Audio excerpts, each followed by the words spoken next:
40 ದಿನಗಳಿಂದ ಆರ್ಭಟಿಸ್ತಾ ಇದ್ದ ಕದನಕ್ಕೆ 2 ವಾರಗಳ ವಿರಾಮ. ಅಮೆರಿಕ ಗೆದ್ದು ಇರಾನ್ ಹಠ ತ್ಯಜಿಸಿ ಹಾರ್ಮುಜ್ನಲ್ಲಿ ಜಂಟಿ ಸುಂಕ ಎತ್ತೋಕೆ ಸಜ್ಜು. ಟ್ರಂಪ್ ಅಣ್ಣನ ನಡು ಬಗ್ಗಿಸಿದ ಖಮೇನಿಯ 10 ಕಂಡೀಷನ್ಸ್.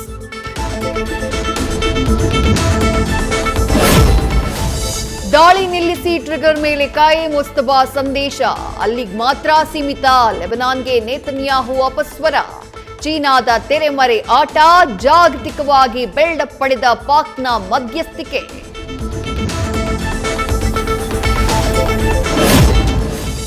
ಪುಟಿದೆದ್ದ ಷೇರುಪೇಟೆ. ಚಿನ್ನ ಬೆಳ್ಳಿ ದರದಲ್ಲಿ ಏರಿಕೆ. $100ಗಿಂತ ಕೆಳಕ್ಕಿಳಿದ ಕಚ್ಚಾ ತೈಲದ ಬೆಲೆ.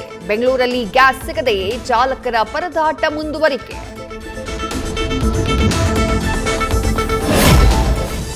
ಆರ್ಎಸ್ಎಸ್ ಮತ್ತು ಬಿಜೆಪಿಯನ್ನ ವಿಷಕಾರಿ ಹಾವಿಗೆ ಹೋಲಿಸಿದ ಖರ್ಗೆ.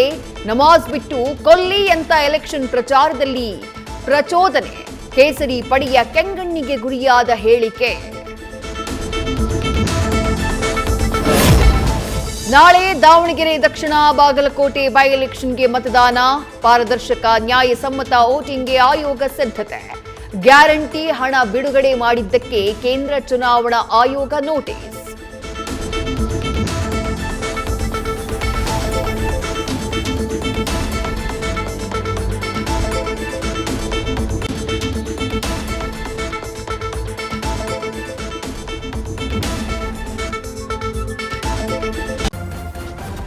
ನ್ಯೂಸ್ ಫಸ್ಟ್ ನಿರ್ಭೀತಿಯಿಂದ ನಿಮ್ಮ ಪರವಾಗಿ.